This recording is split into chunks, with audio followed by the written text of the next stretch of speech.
Welcome, Foreclosure Fix family, to another episode of the Foreclosure Fix Podcast, where our goal is to help 1 million homeowners successfully navigate foreclosure. If that mission resonates with you, please do us a favor, like, subscribe, and tell someone who may be in need of the information. I am excited about today's guest. It's my friend Shante Duffy from BIFI Loan Servicing. Shante, how you doing today? Good. It's almost the weekend. I'm very excited. How are you? I'm doing phenomenal. Welcome to the Foreclosure Fix family. We appreciate you stopping by the podcast today. And one of the reasons I'm excited to have you on is because I know you have, over a decade worth of experience in the servicing industry. You understand the compliance side of it, the day-to-day operations of a servicer. You've worked with different types of clients, both institutional and individuals. And so you bring a wealth of experience and background to our listeners around the servicing side. In our previous episode, we talked about clients who have and borrowers who have what we call decision inertia, right? So they're in that situation, they know they need to do something, but they just haven't quite made a decision yet, right? And so I wanted to bring you on because I know your experience in the industry has given you a direct view at all the different ways a borrower can rectify their situation. All the different ways a borrower can breathe life back into their finances, right? And so that's the perspective I hope you can share with us today. And so just kicking it off, maybe just give our listeners a little bit of background around BIFI, around what you do, and around what you've seen for borrowers who are in distress. So I'm Shante Duffy. I am the Director of Business Development and one of the founders of BIFI Loan Servicing. As you already stated, been in this for a little over 10 years now. BIFI is still new. We're about 2 years old, just about. So this was a new venture in the past 2 years. Over the years, I've dealt with many different borrowers, many different lenders as well, being a servicer and facing foreclosures with them. It's always a sad moment for borrowers. I'm not going to lie. When they kind of get those attorney demand letters in the mail, it, kind of raises the hair on the back of the neck. The fear comes involved. That's usually when, I hear the most from borrowers, especially if I don't hear from them before then, being a servicer, being the point of contact for these borrowers. So those demand letters really kind of kick it off to where borrowers either respond or they don't. And I always tell people, when you get those letters, foreclosure does take time. It's not something that happens in overnight. So it's not, when that demand letter expires, you lose your home the next day. That's not actually how that works across the board. But I always tell borrowers to communicate. We understand as servicers, even lenders, I'm an investor myself as well. There's hardships. Life happens, If you have children, they lose jobs, sending kids off to college, you get divorced. There's so many different variables as to why, as a homeowner, as a borrower, you're facing, these legal courses that, your lenders are starting. So I always tell borrowers communication. It's the most important. That's how your lenders and your servicers are able to actually work with you. No, so you hit a good point. Communication is key, right? So answering the phone, replying to correspondence, reaching out proactively. So communication is priority. But let's take it a step further. I'm a borrower. I'm having some financial distress. I've missed a couple payments, and maybe I've already received that demand letter saying, "Hey, you owe this money or you're delinquent," right? What is available to me at that point, right? I always tell people step first. What is your intention? That's what your servicer should also be asking. If you stop making your payments, we don't know that, you're facing hardship or you lost your job. Or the first question we want to know is, what do you want? Do you want to stay in your home? Do you not? Do you even live in your home? There's plenty of loans that we see and borrowers that get foreclosed on like a rental property. So it almost doesn't, affect them as much. But then there's tons of borrowers where this is the home that I raised my family in. This is where my kids are raised and they want to keep it. So we're always going to ask, what is your plan? What do you want to happen here? Because there's many different ways to almost avoid a foreclosure. Even though the demand letter started, there are numerous different options. So the obvious, and the one I tell every borrower in these situations, when they get that demand letter, they know they've been struggling, contact your servicer, ask for loss mitigation options. And what that's going to force your servicer to do is actually send you like a hardship package, a financial application, a retention application. We all call it something a little bit different. But they all generally mean the same thing, and we gather the same information. We want to know what your hardship is. We want to know if this is even something we can work out to avoid foreclosure. So it's really important that when you're facing that and you're scared, don't be scared. Your servicers are there to help you. And I know that's really hard for people to believe because they're like, no, they sent this attorney out on me. We don't get to make those decisions. Your lenders do. Your lenders just want to see some momentum. Us as servicers are your middlemen. So when you're facing that, contact your servicer and let them know what your intentions are. Say, hey, I would like to stay in my home. The current mortgage payment isn't working for me. I have this hardship. Let them know as much information so that they can turn around and say, okay, we want to see if we can work something out with you to where, it's a win-win. That's what my first ever employer in the servicing space used to always say, and I still live by that. We need a win-win here. We need the borrower to be happy. We need the lender to be happy. So lenders like when borrowers communicate. So ask them, hey, I'm struggling. I want to keep my home. If you lost your job, if there's a change in pay, that affects just everyday payments. And we understand that you also have a life. Part of this retention package outlines your hardship, but also outlines your finances. Where do you actually, how much income do you actually get and where do you actually spend it? Because the real part of that is if you only are bringing in X amount of dollars, but your expenses are costing more, on paper, it doesn't look like you can afford this home. So it's one of those, if that's what you want to do, start there. There are also other avenues that I feel like servicers, and I'm going to call myself guilty on this one too, we don't share enough with you guys as borrowers in the sense of there are government and state assistant programs that you as borrowers can apply to that will help you and, help you reinstate the loan to bring it current. Sometimes it's just loans get bought and sold and they get transferred to other servicers and you guys don't know who to pay. It's not always a hardship. It's genuinely just confusion sometimes. And it gets to a point of foreclosure. So there are programs that are here to assist borrowers. I know in a lot of the states that BIFI services in, we made sure that we registered with the homeowners assistance funds in each state. And we actually recommend our borrowers to, hey, you're struggling. We don't want to see you go through foreclosure.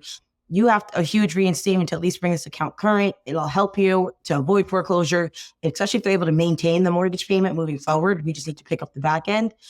Apply. We can't apply for you, but you guys have to apply so that we can then turn around and let that state know. I live in New Jersey, so let the state of New Jersey know, hey, Shante needs some assistance. This is her loan information. This is how far behind she is. If not, she is facing foreclosure. Your servicer hands over all that information to these assistance programs to be able to help you. They will actually send payments directly to your servicer as long as you qualify and apply. No, so that is a phenomenal point, right? And I think a lot of people don't know about those programs and a lot of people don't take advantage of them. So DJ is a borrower in need, right? I am 90, 120, maybe even 180 days late on my loan payment. My house is my primary residence. I was out of work for a little bit, but now I got my job back, right? Or I was out of work, or my Social Security benefits changed, whatever may be the case. My disability benefits changed, whatever. And I'm getting back on my feet, right? Or I got a loan from somebody that's helping me out, whatever may be the case. What is my process? Help me walk through step by step what I need to do to apply for these funds, or where I need to go, or where I should be checking to get some of the access to those resources. So depending on the state that you live in is where you genuinely, it's a simple Google search. You just kind of search, let's pretend you're in New Jersey.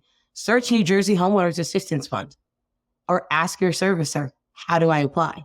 They should be sharing that information with you. You do, as the homeowner, as the borrower, you do have the responsibility of actually applying. Your servicers cannot do that. It has to be you. That is the only number one, big push, that we can't do it for you. It has to be done by you. And then we kind of pick up the back end. When you apply, you need to let your servicer know, I just applied to this. It doesn't take too long. I promise you. I'm not expecting everyone to be super. You can do it online. I'm not expecting everyone to be super computer savvy or anything like that. But you need to let your servicer know. So if you know that you're going to go apply for this, call and say, hi, my name is DJ. I'm struggling. I'm actually going to go see if I could qualify for some assistance from the state of New Jersey. Let them know so that we could actually put that foreclosure on hold and we don't keep moving forward with the attorney on it. We do want to give you the fair chance to be able to apply. The moment you apply, you should be getting confirmation. Share that confirmation with your servicer. Hey, Shante, I just applied. I want you to know, because that means that we should now be hearing something very soon from that specific state. Awesome. We now work as a servicer with that state. And at this point, stay on top of your servicers. I tell everybody this, no matter what side you're coming from. Stay on top of your servicer. Give them a week. Hey, have you heard anything? What's the status update? Where are we at? Don't just assume that you applied and don't just let it go. Because it doesn't always mean that you're also approved. And that's not servicer's responsibility. That's up to the state. Now, are these funds like post-COVID related funds? Are they always available? Is it good question? Not to get political, is it like Democratic versus Republican, state specific? Like, help me understand. To be 100% honest, I only really discovered this specific program was in the past 2 years, and it's in most states.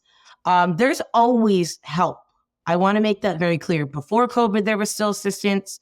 There was hardest hit funds, and that was a short term where states were given X amount of dollars to be able to help borrowers. So it's one of those first come, first serve. A lot of those are no longer active. It almost seems like it's switched to homeowners assistance. To be 100% honest with you, I'm not sure where they get that funding from, which I'm going to have to get back to you on that one, because I've never actually put thought. No, it's no problem. Hey, as long as the funding is available. Look, it's like, I don't get. And that's always where I focus. Like, I'm not really caring who picks up the check as long as, it's not on my tab. It's not a loan. I do want to make that very, very clear. It's not a loan that borrowers or homeowners have to pay back. It's genuinely assistance for you. It's not like you're taking out another loan to cover back payments. It's almost, think of it more like a grant. There's also grants and stuff like that out there as well. You just need to find your specific state and what your state offers, because certain states most of them offer a homeowners assistance fund program, but they also have other programs that they offer that might fit. So we have sometimes government assistance programs or state assistance programs, but now sometimes people may have churches, people may have, family members or whatever who want to help them or who want to support them. How does BIFI or servicers you work with in the past deal with that type of situation? It's a sticky one, I'm going to be honest, because it sounds really good if, DJ, you're sitting here, hey, my grandma's going to help me. Hey, my church is going to help me. The question we're asking is, what are they exactly helping with? This is how much you owe to bring your account completely current. Here's how much you owe for a payoff. The first question we're going to ask you, though, is can you actually afford your regular monthly payment? Because at some point you defaulted, whether it was 6 months ago, whether it was a year ago, 5 years ago. The concern, and especially if you haven't been paying recently, the concern is, can you even maintain it? If you can maintain the payment and that makes sense, you just fell behind and you can borrow money, that's great. But you have a small window of time to kind of gather that. So when you're letting your servicers know, be honest with them. Say, hey, look, I'm part of a church and they help. I go to church every Sunday. I'm going to ask on Sunday. But then I'm going to expect that servicer to turn around and call you on Monday and ask you how church went Sunday. They are viable options if you have people in your life or in your community that are willing to help. I always, recommend that. I also understand, though, there are some situations, you could borrow from your mom, but then your mom may expect you to pay back. That is a little nerve-wracking. We don't necessarily care where you kind of come up with the money, but we want you guys as borrowers, to be secure and to not default again. We don't want to get you through all this process, save you from the foreclosure, and then another 6 months down the line, we're dealing with the same thing. 100%. So you can, but just that communication is more important than any other communication, because you're telling me that someone you personally know is willing to help you. We don't necessarily talk to the other person unless you want us to. You'd have to fill out an authorization form for us to talk to a third party, because they're not on your loan. They're not actually who's responsible. If you want us to give them, figures and things like that, we can do that. But again, it's one of those, like, there's only so long that we're going to be able to sit and wait for that as well as a viable option. So don't ever tell your servicer that's a possibility. Be honest. Say, hey, I'm going to go ask. It doesn't mean you're going to get it, but make sure when you're asking, whether it's friends, family, your community, anything, ask also for a time frame. And be honest when you're asking. Let them know you're facing a foreclosure. No. Sometimes that's a time sensitive scenario. There are timeframes for that. So just be really open and honest with everyone you're talking to. It's not that they can't help you, but we're not going to sit here and wait 6 months for somebody to gather money for you. So Shante, in that same vein, what is a creative solution that you've seen from a homeowner that was facing foreclosure? I've had homeowners go to their churches. That's actually funny because I'm not super religious, so I don't really go to church every day. But I've had them get, donations put together. I've had, their brother-in-law, sister-in-law, step-parents actually assist them. I've had them, cash out their 401ks from their job.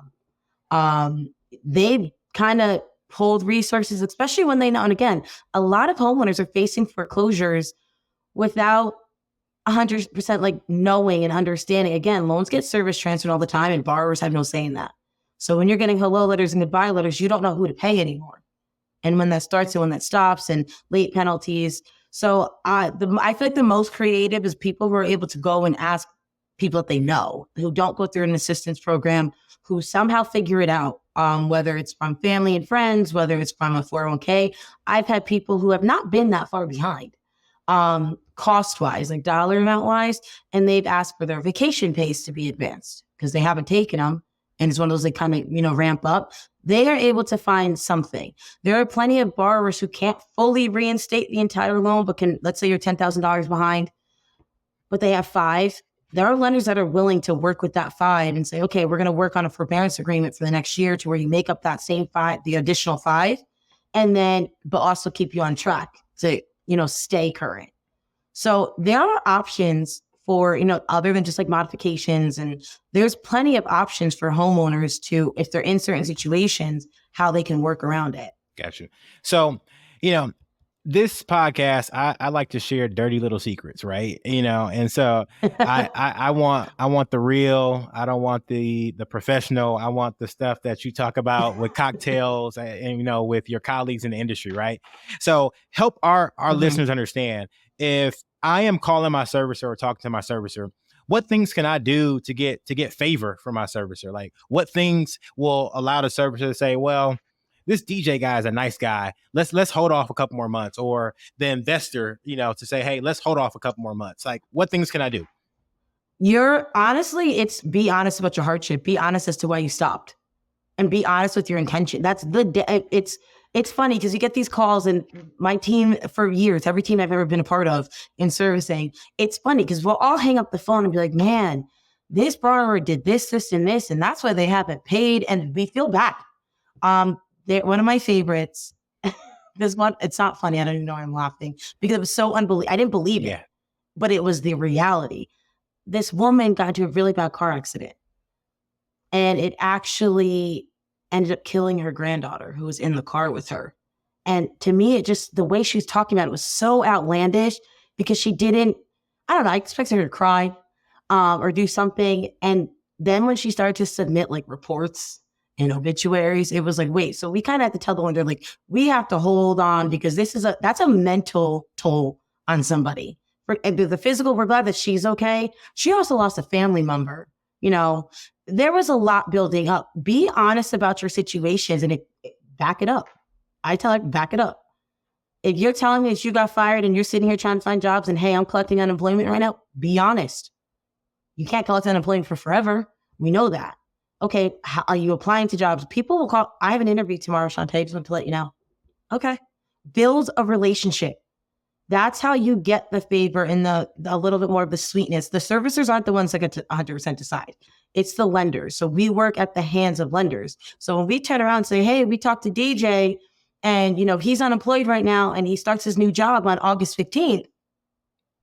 Okay, we want to sit here and get you in, your job for about a month. I will always ask you, proof of your offer letter or something. Show us that you actually started. And hey, can you start making these payments start September 1st? Be honest, be real. Be human. We're human. You made a good point, and I think it's something for us to point out to the listeners, because a lot of listeners don't know this, right? Because they're like, well, every time I call, I'm not talking to Shante. I'm not talking to DJ. I'm talking to maybe somebody in a different country, maybe a a person in Texas one day and a person in India the next day, right? I'm talking to people who don't know me, right? But one of the things that all servicers have, and one of the reasons why you hear that disclosure statement when you call into your servicer saying that this call may be recorded, is that they keep servicing notes. And basically the servicing notes are a synopsis of the conversation you had with that particular person. And so if I talk to Shante today and I say, hey, Shante, I got a new job, I'm starting it in 1 week, right? That goes into the servicing notes records. And then when you call back in a week and a half and say, hey, I get paid every 2 weeks, my next paycheck is coming this day, that's going to be in the records. And so the lender, although they are not servicing the loan, they will be able to log in and verify what Shante has told them about you as the borrower. And so I think that's something that all listeners should know, is that even if you're talking to different people, that information is still being recorded and still being kept. So that way, documented. Yeah. And so, Shante, in that same vein, right? I want the tea, right, on how someone knows that, or how a servicer knows that somebody's playing games, right? Like you were just kind of stringing me along and you are not really going to do what you say you're going to do. It gets to a point where you can't produce it. How I've been able to determine it, it's taken me years to kind of master it. And there's times where I'm still like, I don't know, depending on who I'm talking to. It depends on how active you are in your communication. Are you calling me more than I'm calling you? Mm-hmm. I like those people. Those people, I'm like, no, they're serious. They mean business because it's a priority of yours now. And it's those borrowers that I get them calling all the time. Those are the ones that this is my primary home. My kids were raised here. My grandkids are now living here. Whatever the story is, they are almost more willing and open to like divulge why their home means so much and why they actually need help. Those pointers do matter. Your lenders are not cold. I promise you they're not cold. But at the end of the day, you signed a promissory note that outlines that you are promising to make payments that you have not made. So you have to remember it's a double-edged sword here sometimes. And us being the servicers, we're the middlemen. I also feel like when borrowers call and, hey, I'm going to go do this, and then I don't hear from you, and I'm now calling you multiple times a week to figure things out, it gets to a point where we turn around and say, hey, lender, I've been calling, DJ for the past 3 weeks. He's not answering. Why don't you just pick up and proceed moving forward with the foreclosure? If we are going to entertain loss mitigation where you're communicating with us, you're telling us what your game plan is, whether you want a modification, a forbearance agreement, trial payment plan to reinstate, to apply for government assistance, to ask friends and family, we will put your foreclosure on hold. We won't actually move to like the next steps with the attorneys. We will stop to give you enough time, but you're not going to sit here and have 6 months worth of time. It's kind of one of those, if you're applying for something, you should hang up the phone and apply that day. You should apply within 24 hours of when you told me that you were doing it. And you should turn around and say, hey, Shante, we applied this, or we applied to this, and what's the next steps? If you wait 30 days to apply it, there's no guarantee that that's something that's going to go in our favor, because you have to remember there's other parties now involved when you're applying for an assistance program. Now we have to worry about the state too. When you're talking to other people, we're not having those conversations. If you're not keeping us updated, we work with you and say, okay, we'll give you a week to kind of, shop around with friends and family and churches and just local community stuff. But we're going to call you back in a week and say, where are you at? This is not something that can go on for forever. And if every week that we start calling, we're on week 3, week 4, it doesn't see that you're that serious. So then at that point, we're going to ask you further questions. There's plenty of times that borrowers are facing foreclosure, but they don't even live in the home, or they don't want the home anymore. They know they can't maintain it. You can avoid an entire foreclosure on like your record if you sign the property over to the lender. If you sign a deed in lieu, it's a deed in lieu of foreclosure. That's what that actually is. And I'm going to just hand you this property instead of you legally taking it from me. Awesome. Shante, a lot of times I have worked with homeowners who have a home and they never expected to have that home. And what I mean by that is that, maybe mom died and dad's already deceased too. And now they don't know, where the bill's coming, or the bill was coming out of account that got closed or something. And we get a foreclosure notice and I'm the child. And I want to call in and ask about that account, but I'm not on the mortgage, right? What can I do? What can we do besides pay it off? Had death certificates ready. Gotcha. There's usually loans go through like probate and estate planning. Usually, in a perfect world, that's how it goes. But first proof, like, not all servicers know that these borrowers are deceased. It could have happened a month ago. We don't know that. If you don't call us and tell us that something has changed for whatever reason, we don't know. So if you go ghost and we don't realize that the homeowner, your parents are deceased at this point, it just looks like we stopped making payments. Yeah, we don't have anybody else to call. We don't know. So if that's happening, you do need to notify your servicer and let them know, hey, my parents own this home. Prove to them, obviously they know that. Prove to them that you're the heir, that your death certificates mean everything to us. I know they sound very, morbid and not something that you naturally want to share with your, mortgage servicing company, but it lets us know that, okay, this is where this is at. This, John Smith's no longer here. The next question to you guys as the heirs, though, and as the children of this property is, what's the intent? It still goes back the same cycle. What do you want to do? Some borrowers flat are like, we don't want the property, and they have the ability to sign over and a deed in lieu, avoid the foreclosure. Foreclosure doesn't hit you because you're the child. It's not going to be in your name. There's plenty of times where the children don't care and they do actually let the foreclosure go through. So it depends on what you really want. If you plan on moving in and living in that, you have to call your servicer. If you plan on just maintaining the regular mortgage payment, that's up to you. But just know that when you sign over, when that mortgage is paid off and you get a lien release or a satisfaction because it shows it's paid off, it's not going to be in your name. It's going to be in your parents' name, which is why probate needs to happen when there's deceased borrowers with heirs. So you have worked with homeowners, but then you also work with institutional investors, right? And what I hear, small ones, yeah. What I hear a lot of times from homeowners who I'm talking with and people who find themselves in a tough spot is I hear the bank just wants my home because it's gone up in equity, or because of gentrification, now the bank is trying to foreclose on me, right? What is the mindset of the investors that you have worked with, the people who own the notes and the paper? Like, what is their mindset when you're either talking to them about these delinquent borrowers or your conversations with them?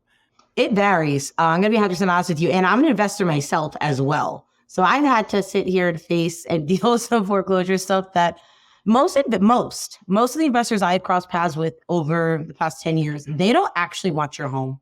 We don't even live in the state that your home is actually located in. We don't want, we're not trying to foreclose to kick you out so we can move in and move our families in. We don't want that. But the rule of thumb is either the house pays or the homeowner pays. Somebody has to pay. So if you as the homeowner are not paying, there's consequences. You don't get to, just live scot-free either. You didn't pay off the loan. You made a promise. You didn't pay off this loan. You can't just stop paying. And if you don't plan on paying, well, wait a minute, I'm the lender. We're the ones that lent you out this money to buy this home. You owe this back to me. So when you stop paying, you almost push a lender into a position where they don't have a choice. That's not what we want to do. We don't want to deal with attorneys as investors. Most investors I talk to, they're like, oh, it's costly. It's added cost to us. And what a lot of borrowers don't realize is that every time in a lot of these notes and mortgages and deeds of trust that are being generated and created, a lot of the fees that we have to pay as investors, as lenders, we add them back to your loan. Even if you turn around and save it. If you made me go out hire an attorney to start this and you want to save it, it's not just for most scenarios, it's not just the principal balance and the missed payments you've made. It's now also, I had to sit and pay an attorney for this because you stopped paying and it didn't include, that means you also stopped paying your escrow in a lot of these loans. That means your taxes are delinquent, your insurance is delinquent, or your insurance lapsed and I had to buy a force-based insurance policy, which only covers me as the investor and not you as the homeowner. There's added charges when you go delinquent. 100%. So be honest and upfront. Ask if there's some lenders who, borrowers a month or two behind. Can we just push the next due date? Can we put it to the end? Or can I pay you an extra $100 every month until I catch this up? Yes. Not all the time do you need a formal agreement. If you want to send in more money to make up for differences because you're not that actually far behind to where homeowners assistance might deny you, you don't have somebody you can just go ask for, an extra $1,000. That's okay too. just show that you're willing to work this and that that's what you want, because your lenders don't want your home. I promise you they don't. Most of them, like 99% of them, do not want the home. But they have to weigh their options when you're not paying, because we can't foreclose on you if you're paying. So you shouldn't actually worry about it. When you're not paying, now we have to go look at the property. Is the property worth anything? Investors at the back end, they don't want to get stuck with the loan when it goes through foreclosure sale. It ends up, now they're stuck with an REO property, which is why they have to factor in the value of the home. Because when they end up with an REO, it leaves lenders with smaller options. But we don't actually want your home. We just want you to keep paying. We want you to honor your promise, is the best way to put it. Either the house pays or the homeowner pays. We get it 100%. Yep. Well, Shante, this brings us to my favorite part of the podcast, which is the bow tie round, where our listeners get to tie one on with you, Shante Duffy, right? So the first, so the B in bow tie stands for your best advice for someone in foreclosure. The O stands for one thing you are grateful for right now. And the W stands for your wildest or most interesting foreclosure or workout related story, right? And so, let's go ahead and tie one on. So B, what is the best advice you have for our listeners today? Communicate and be honest. That gets you a lot further. Don't play games. I promise you it'll make life smoother. I know it is scary, but you need to be honest and ask your servicers. That's their job. That is their job. So be honest, but communicate. If there's something you're not understanding, be blunt. I don't get it. What do I need to do? I need help. I don't expect anyone to know this stuff, but that's what your servicers are for. So be honest and communicate is always my advice in any sort of real estate situation for homeowners, because it'll get you a lot further. No, awesome. One thing you're grateful for, let us know. I'm just grateful for the opportunities that I've had, especially in my career. That's a big thing for me right now. It's something that I don't think I've given enough gratitude for. But to kind of look back and over the past, decade or so, and just kind of see where I've come, where I started and where I landed and where I'm still going, like I'm still in this upward peak. I'm grateful for that, because it gives me the opportunity to do things like this, share knowledge, help people. I like to actually help people.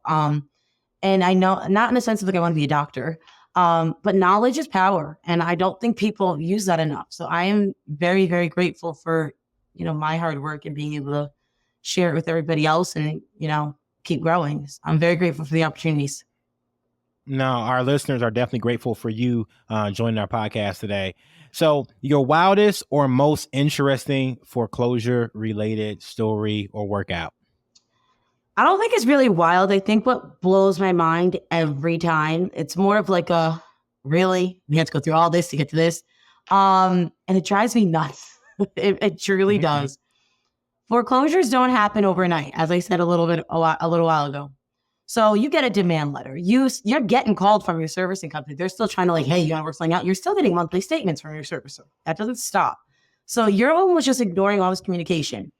When some foreclosures in certain states could take 12 months, let's just use a simple 1 year mark. If I started foreclosure last year in August and my sale date is August 4th, so that's tomorrow for me. What drives me nuts is that today, John Smith, Mary Jane, whoever you want to call her, is going to go file bankruptcy. You've had a year to try to figure things out. 1 whole year. I am less than 24 hours away from a sale date, and you want to file bankruptcy.